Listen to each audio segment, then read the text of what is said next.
They say you can't really have a relationship without trust. For 30 years I knew that was true. I trusted my wife, my guy, the person I trusted more than anybody else in this world. Jessica and I had a life, a family, a home, and I thought an unbreakable bond. She trusted me, or so I thought, and I trusted her. I don't remember which evening, but one evening while we were getting dressed for bed, something went on, which I can't get from my mind. I looked at her phone, buzzing on the bathroom counter with a message from a name I didn't know. I'm not normally the sort who gets nosy, but something was up, and I looked at the screen. But it was a message from a guy named Mike, a guy I didn't know she was friends with, much less one she'd ever spoken about. It was short, almost too casual, "I miss you." My heart skipped a beat. I can't remember 30 years together when she never kept friends from me. I thought she wasn't the type to keep secrets. I told myself it would do no harm. It might have been an old friend or a workmate, it was innocent. I tried to brush it off as much as I could, but I couldn't. That was a splinter of a message that seemed to sink deeper the harder I tried not to think about it. None of the next few days was anything too trustworthy. I looked at Jessica differently. I had to try and play normal, laugh, joke, sit down and have our normal dinners. There was doubt, but it was there following me everywhere. I could never read her expression when she wasn't looking at me, so I'd end up staring at her. Or had she always been so distant? Was it just my mind tricking me? And suddenly, business trips. She went out of town more often, meeting late at night, and spending overnights was becoming the new norm for her. Jessica hadn't traveled very much for work in all our years together, and suddenly it was a necessity. I didn't want to be that husband who questions his wife after all this time. But it was eating at me. It made me uncertain, confused, and hurt. Around this time, I began to see her appearance change. New clothes, clothes that hugged her figure in a way I hadn't seen in years, she had bought. She began to wear makeup often, every weekend. I asked her about it later and she laughed it off, explaining that she was just trying to keep up with the younger crowd at work. But I tried to laugh it off too, and the nagging feeling found me. Each night, as I lay next to her in bed, ceiling, staring at, wondering if I was walking into things or if there was something waiting for me, written in plain sight. After that evening, I couldn't ignore it anymore. A small, nagging voice in my head just kept asking, was she hiding something? The more I thought about that text, the harder it was to shake the feeling that there was something just out of reach, something I couldn't see yet but could feel, like a shadow hanging over our home. Jessica's changes in behavior only seemed to multiply. The business trips kept piling up, and she'd stay out later and later, always with an explanation ready. Meetings, deadlines, projects that just came up. It was unlike her, this constant busyness, this distance. I kept trying to brush it off, repeating to myself that I was imagining things, that it was work pressure or something else beyond her control. One night, I asked her directly, "Jess, what's with all the late nights? Is work really that busy these days?" She barely blinked before giving me the same smile she'd always given, the one I used to love, but now it felt like she was hiding something behind it. "Oh, it's just the way things are now. Everybody's trying to make things work, and I've got to keep up," she said, laughing it off, almost too easily. I forced myself to smile, but I felt a twinge inside. It was a feeling I hadn't had in years, maybe not ever in our marriage. Doubt. And it was relentless. One evening, I noticed her purse lying on the kitchen counter. I don't know what came over me, but I reached over and opened it. There, buried at the bottom, was a receipt for a hotel room. The date was last Thursday, the night she said she was working late. My heart pounded as I held that crumpled piece of paper, the reality settling in like a weight on my chest. Holding that hotel receipt in my hand, I felt a cold wave of realization wash over me. I tried to tell myself it didn't mean what I thought. Maybe there was a logical reason for it. But as much as I wanted to believe it, the doubt refused to let go. The next few days, I couldn't shake that gnawing feeling that Jessica wasn't being honest with me. I'd catch myself staring at her when she wasn't looking, as if by watching her long enough, I could find an answer in the way she moved or the way she talked. She'd smile or laugh, go through her day, completely unaware that my trust was crumbling. I was desperate to keep it together, to find some shred of evidence that would clear her name in my mind. Then came another business trip. She left on a Thursday morning, suitcase packed, and with the same upbeat smile she always gave before heading out the door. But this time, I couldn't bring myself to say goodbye the same way. I watched her leave, my jaw tight, feeling that familiar pang of doubt. The moment the door closed behind her, I was already regretting not asking her directly about that receipt. It was that day I decided to dig deeper. I opened her laptop, a thing I'd never felt compelled to do in our 30 years together. My hands were shaking, feeling wrong but knowing I had to look. I sifted through her emails, her messages, every corner of her digital life that I could access. Most of it was clean, if she was careful, cautious even. But there, in a folder of old emails, I found it, a string of messages from a name I recognized from the text on her phone. Mike. They weren't explicit, but there was a tone, a familiarity in his words that didn't belong in a conversation between mere colleagues. I felt my heart pounding as I read, each sentence adding another piece to a puzzle I didn't want to see. There were references to late nights, quiet dinners, small inside jokes that no one else would understand. And then, there it was, a line that sent a chill down my spine. I'll see you at the hotel on Thursday. Can't wait to be with you. I had to sit down. The weight of it all hit me like a physical blow. This wasn't just a suspicion anymore, it was real, unfolding before me. Jessica wasn't just working late, she was living a life I wasn't part of.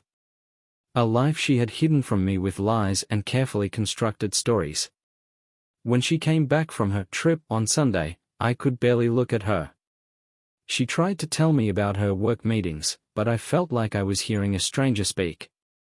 I could see her watching me, noticing the change, maybe sensing that something had shifted between us. But I stayed silent, my mind welling, wondering how much longer I could keep up this charade, pretending I hadn't seen what I'd seen. That night, lying next to her, I made up my mind. I couldn't live like this, in a shadow of secrets and lies. As the days wore on, the silence between us grew thicker. Every glance, every shared meal, felt like a small theater performance in which we both played our roles. Jessica was still the cheerful, dutiful wife, but now I watched her more closely, seeing little details I'd missed before. She seemed distracted at times, checking her phone a bit too often, even in the middle of our conversations. I didn't say anything. Instead, I started planning. If she wasn't going to tell me the truth, then I'd find it myself. The next evening, when Jessica went out to meet a friend, I drove to an electronics store. My heart pounded as I scanned the shelves, feeling both a thrill of guilt and a sense of grim determination. Finally, I found what I was looking for, a small GPS tracking device that could be easily hidden in her car. It was small, discreet, and could transmit her location straight to my phone. When I got home, I waited until she was asleep, my pulse racing as I crept out to the garage. I installed the tracker under the dashboard, hiding it behind some wiring. I felt a pang of shame, questioning what I'd become. I was never the type to doubt, never the type to spy. But something deeper had taken root, a need for answers that overpowered my guilt. The next day, Jessica left for another work meeting. I watched her car icon appear on the GPS app, inching across town to the other side. Not towards her office but to a part of town I knew well. Expensive restaurants, private meeting spots, small hotels. Her car stopped in front of a high-end hotel, and I felt my stomach drop. A part of me wanted to drive over there, to confront her right there and then, but I knew better. I needed more proof. And I wasn't ready for the confrontation yet. That evening, I waited until she returned. I listened to her stories about the meeting, the exhausting day, nodding along, each lie feeding the anger building inside me. I didn't sleep that night. I lay awake, feeling the weight of betrayal. I thought of the years we'd spent together, the plans we'd made, the life we'd built, now tangled in this web of deceit. The following day, I decided to take things further. I wanted to see her with him, to know beyond a doubt what was going on. I bought a drone with a camera, something small enough to fly unnoticed and yet powerful enough to capture what I needed. When Jessica mentioned another meeting out of town, I was ready. I watched her car on the GPS as it traveled across town, the dot moving steadily towards that familiar part of the city. My hands trembled as I launched the drone, navigating it towards the high-end hotel where she'd stopped. Hovering outside the hotel window, I adjusted the camera until I had a clear view of the room she'd checked into. Through the glass, I could make out her silhouette, laughing, leaning into a man I instantly recognized from the photos I'd seen. Mike. The way they moved, the intimacy in the gestures, it was undeniable. They weren't colleagues. They weren't friends. This was something I could never overlook, never explain away. As I watched them, a mix of emotions flooded me: anger, sadness, humiliation. I felt like a stranger in my own life, a ghost watching from outside as my world shattered. But even then, I couldn't look away. I needed to know, to see with my own eyes the reality of her betrayal. When she came home that night, I kept my face as neutral as possible, pretending I hadn't just witnessed the destruction of our marriage. She kissed me on the cheek, asked about my day, as though everything was perfectly normal. I nodded along, barely hearing her words, feeling the weight of every lie she told me. She had no idea I'd seen her with him, that I knew her secrets. And in that moment, I made up my mind, this wasn't going to end here. The days that followed were a blur of anger, planning, and cold determination. I had all the confirmation I needed: Jessica was leading a double life, and every time I looked at her, every time she smiled or tried to talk to me, I felt that same bitter taste in my mouth. It wasn't just betrayal anymore, it was contempt. I couldn't let her walk away from this unscathed. She'd shattered my life, destroyed our marriage, and she did it all without a hint of remorse. So I decided to destroy hers. I needed a plan, something that would hit her where it hurt, something that would make her feel the loss, the humiliation, the anger I'd been living with since I found out about Mike. At first, I thought about simply confronting her, throwing the truth in her face, but that would be too easy for her. No, I needed to be smarter. I wanted her to feel the consequences as deeply as I did. That's when the idea came to me. I'd always heard that revenge is a dish best served cold, and so I decided to take my time. I remembered a story about a man who had found a way to frame his cheating spouse, using evidence planted so precisely, so intricately, that she didn't see it coming until it was too late.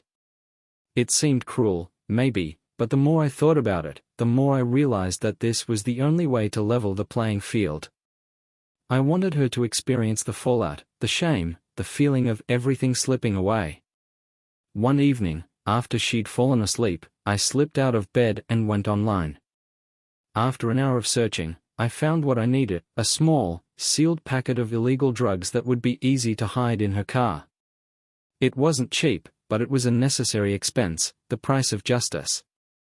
I felt a surge of adrenaline mixed with a grim satisfaction as I placed the order. I was no longer just the victim in this story, I was the one writing its ending. The package arrived a few days later, and my heart raced as I opened it. The reality of what I was doing settled in, a line crossed, a point of no return. I'd never imagined myself capable of such a thing, but then, I'd never imagined she'd be capable of betraying me like this. Late that night, after Jessica had gone to bed, I walked out to the garage, drugs in hand, and carefully slipped the packet under the driver's seat of her car. I could feel my pulse thundering in my ears, every nerve on edge. I took a deep breath, knowing I had to stay calm. This was it, there was no going back now. The next morning, I waited until she left for work, watching from the window as her car pulled out of the driveway, knowing that the seeds of her own destruction were right there with her.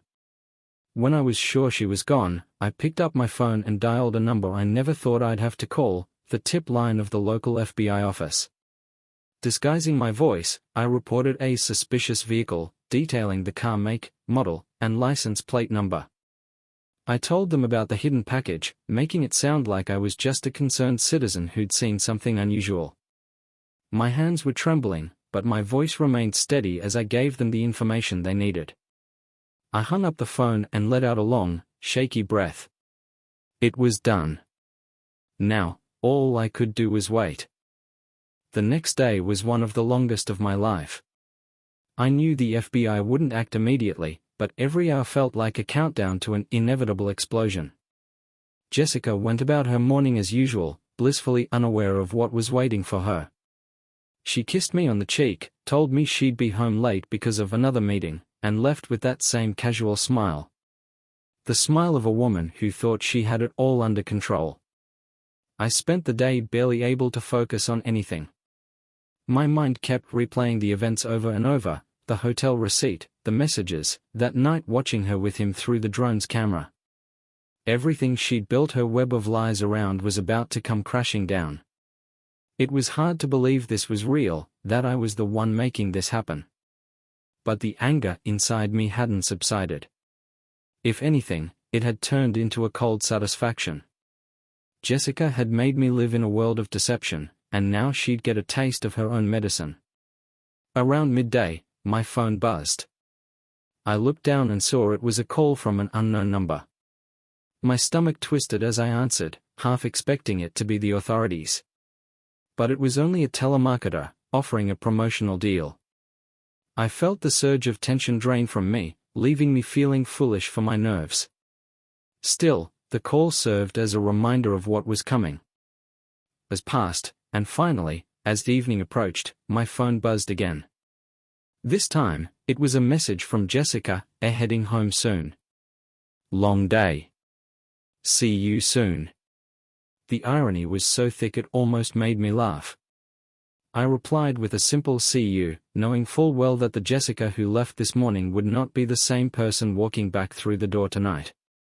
Minutes stretched into hours, and just when I started to wonder if the plan had somehow failed, headlights swept across the driveway. I could hear the familiar sound of her keys jingling, the door unlocking, and then, nothing. Silence. I waited, expecting her usual cheerful call out to me. But instead, I heard footsteps. Slow, hesitant. I turned and saw her standing there in the doorway, her face pale, her hands trembling. She looked at me with an expression I'd never seen before, fear. Jessica, the woman who'd lied to me so effortlessly, was now completely exposed, defenseless. For a moment, I felt a pang of pity, but it vanished as quickly as it came. This was what she deserved. What happened? I asked, feigning innocence. Her voice came out in a shaky whisper. The police stopped me. She swallowed, looking at me with wide eyes, as if searching for some kind of reassurance. They said they got an anonymous tip. There was something in my car. I don't understand. I kept my face neutral, watching her crumble. She began to stammer, trying to explain the situation as if it was some terrible misunderstanding, her words disjointed, her confidence shattered. They think I'm involved in something illegal. Drugs. They think I had drugs in my car, she whispered, her voice barely audible. The room was silent as I let her words hang in the air. Finally, I looked her dead in the eyes and said, well, maybe they're onto something. Jessica's face twisted in confusion, then disbelief, as she stared at me. I saw the realization slowly dawning on her face, her eyes widening, her mouth opening slightly as the pieces clicked together. She tried to say something, but her voice failed her. She knew. In that moment, she knew. Why? She finally managed to choke out, tears welling in her eyes. Why would you do this? I could have given her 1,000 answers. I could have thrown every lie, every deceit, every time she'd betrayed my trust back at her. But instead, I kept it simple. because you destroyed me first, Jessica.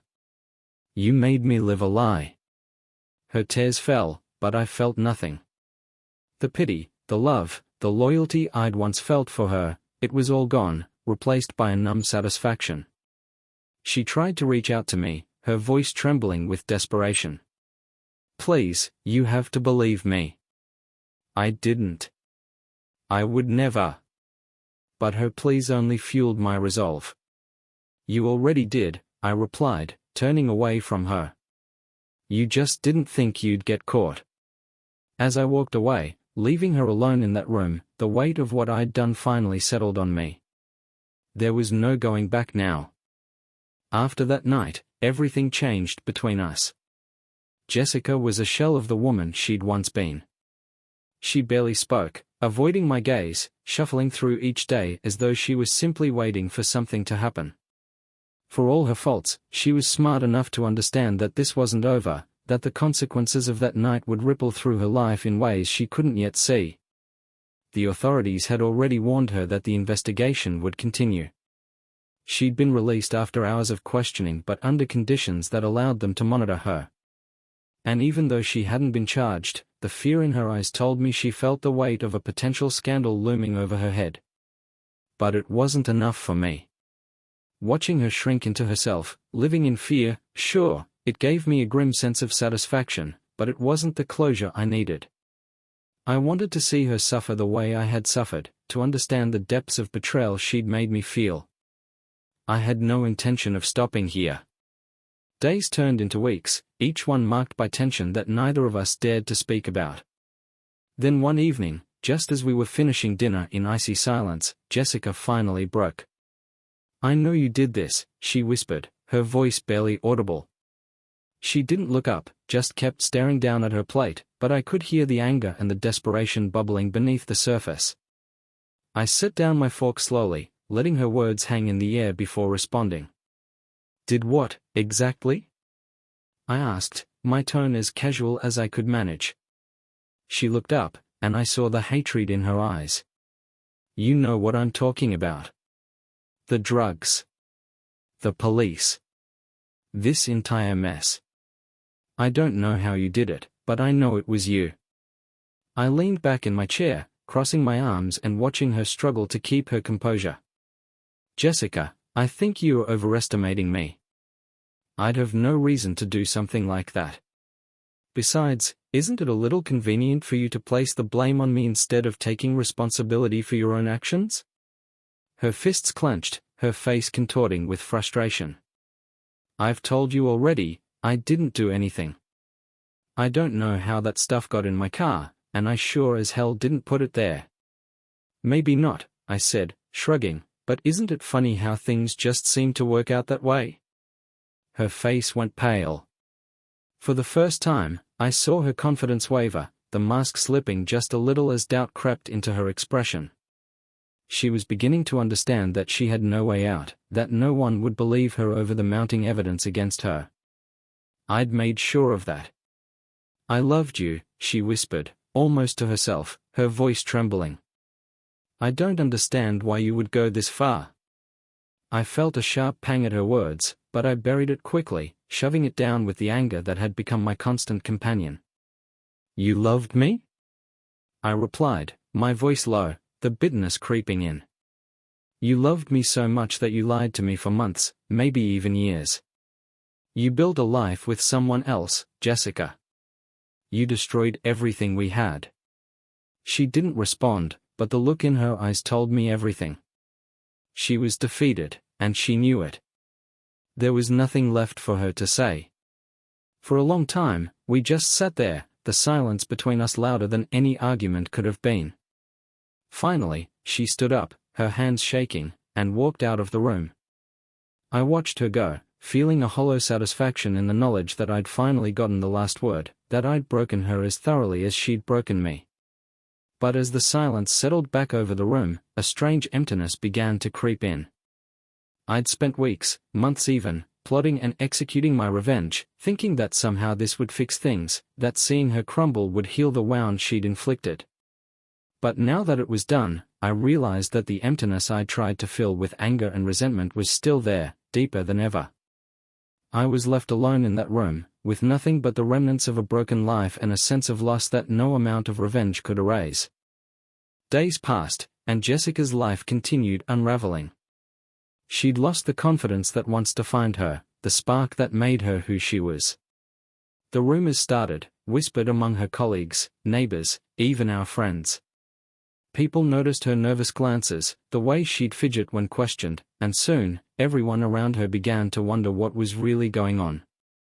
I knew she was trying to hold on, hoping the investigation would pass, that somehow things would return to normal. But I wasn't done. Not yet. One night, as she sat silently at the dinner table, barely touching her food, I leaned forward and spoke in a low, steady voice. "You know, Jessica," I said, "there's only one way to make this go away." She looked up at me, her eyes red and tired, a faint glimmer of hope flickering across her face. "What do you mean?" she whispered. "Confess," I replied simply, letting the word hang between us. "Admit to everything. The drugs. The affair. Tell them it was all you." Her face contorted in disbelief, then fury. "Why would I do that? I didn't put anything in my car, and you know it," she snapped, her voice trembling with rage. I shrugged, keeping my expression calm. "Because, Jessica, no one's going to believe you didn't. All the evidence points to you. The anonymous tip, the hotel receipts, the texts. You've dug yourself a pretty deep hole." She was silent, her hands balled into fists as she glared at me. I could see the internal struggle, the way she fought to maintain some sense of dignity in the face of everything collapsing around her. But I didn't relent. "I'll tell you this," I continued, leaning in. "The longer you drag this out, the worse it's going to get. You'll lose everything, Jessica. Your job, your reputation, everything you've built. Is it really worth it?" For a moment, I thought she might break, that she'd finally give in to the pressure. But then she stood, her face a mask of defiance. "You're a monster," she said, her voice barely above a whisper. "I don't know what happened to the man I married, but he's gone. And whoever you are now, I hope you're happy with what you've done." I watched her leave, feeling that same bitter satisfaction. I'd done what I set out to do, torn her life apart piece by piece. But as I sat there, alone in the silence of our empty home, I couldn't shake the hollowness creeping in. I'd won, but at what cost? That night, as I lay awake in bed, my mind raced through everything that had happened. The rage that had fueled me for so long was fading, leaving only a void in its place. I thought of the life we'd built, the memories, the love that had once defined us. All of it was gone now, destroyed by a cycle of betrayal and revenge that left nothing behind but ashes. In the early hours of the morning, I made a decision. I got out of bed, walked down the hallway to the guest room where Jessica had been sleeping since everything had fallen apart. I knocked on the door, and after a moment, she opened it, her face wary. "Jessica," I said quietly, "I think it's time we talk."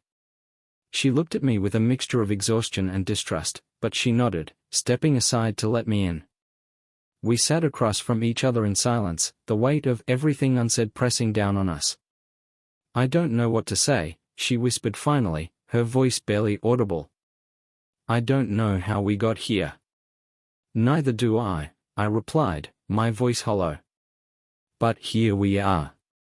And there's nothing left of us anymore." The words hung in the air, final and irrevocable. She looked away, tears streaming down her face, and for the first time since this nightmare began, I felt a flicker of something, pity, maybe, or regret. But it was too late for that now. "Let's end this," I said, my voice steady. "Let's stop tearing each other apart and just move on. For both our sakes." Jessica nodded, her shoulders sagging in defeat. We both knew it was over, that whatever love we'd once shared had been buried under layers of betrayal and revenge. There was nothing left to salvage. As I left her room, closing the door quietly behind me, I felt an odd sense of relief. The anger that had consumed me for so long was finally gone, leaving behind a painful clarity.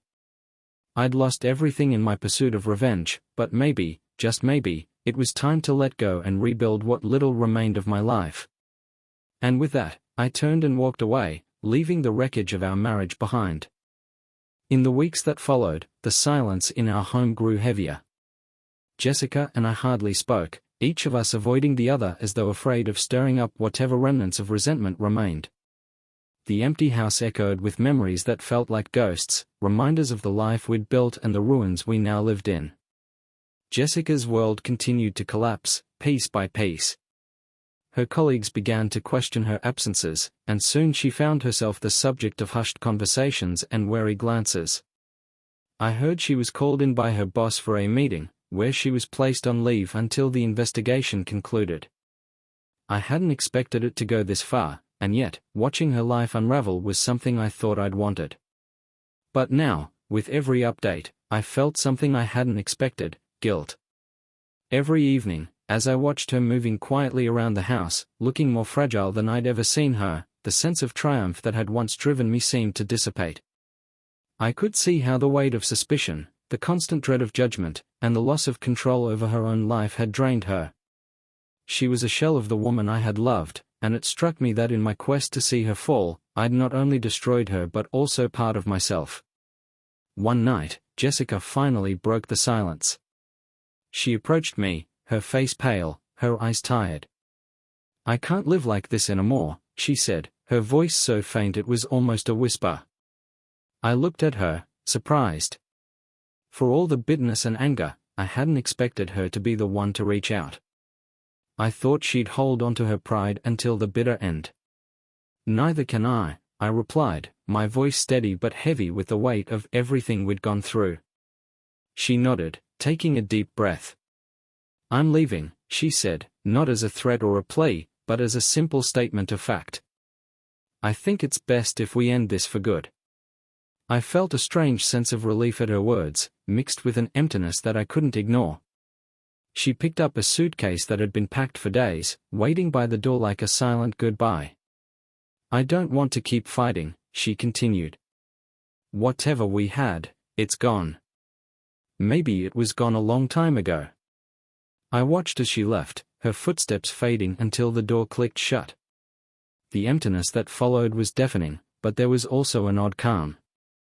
The war between us was over, and for the first time in months, I felt something close to peace. Over the following weeks, I began to piece my life back together. At first, it felt impossible, as though every memory of Jessica lingered in every room, but slowly, the pain dulled, and I found ways to move forward. I sold the house, clearing out the reminders of the life we'd shared, and settled into a modest apartment across town. One day, as I was unpacking, I came across an old photo of us from years ago, before life had complicated things. We were smiling, young, and blissfully unaware of what the future held. For a moment, I felt a pang of sadness, realizing that the people in that photo no longer existed. We'd both changed, hardened by years of resentment and betrayal. Looking back, I understood that my pursuit of revenge hadn't brought the closure I'd wanted. It had taken everything from me: my marriage, my home, and my sense of self. And now, standing alone, I knew it was time to truly let go. That night, as I lay in my new, unfamiliar bed, I made a silent promise to myself. I'd leave the anger and bitterness behind, leave Jessica's betrayal in the past, and focus on rebuilding a life without the shadows of our broken marriage. The road ahead wouldn't be easy, but I knew that if I ever wanted peace, I had to let go. The weeks after Jessica left were filled with moments of reflection and hard truths. I found myself unpacking memories as if they were boxes, examining each one, deciding what to keep and what to let go.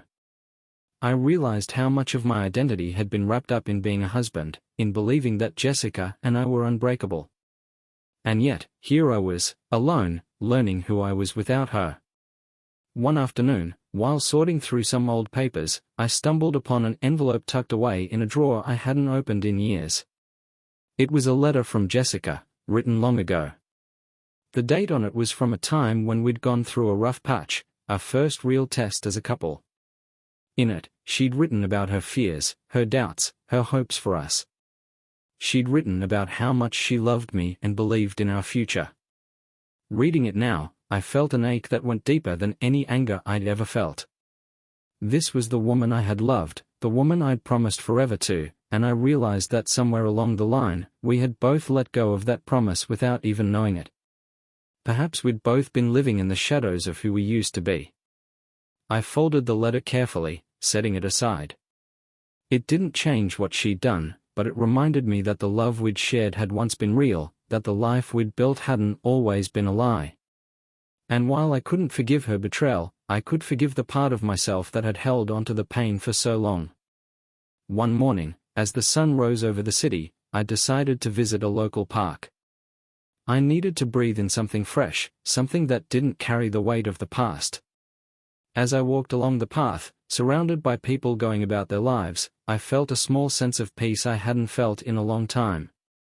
Watching others, strangers, couples, families, gave me hope that life could be rebuilt, that the world still had moments of beauty waiting to be found. Then, in a moment I hadn't anticipated, I let go. Not just of Jessica, but of the bitterness, the regret, and the part of me that had clung to revenge as if it would somehow heal me. I let it all fall away, leaving space for whatever was to come next. That night, back in my apartment, I sat alone, but this time, the loneliness didn't feel as heavy. I looked at the city lights through the window, felt the hum of life around me, and understood that while my old life was over, something new was just beginning. I didn't know what the future held, but I knew one thing for certain: I was finally free.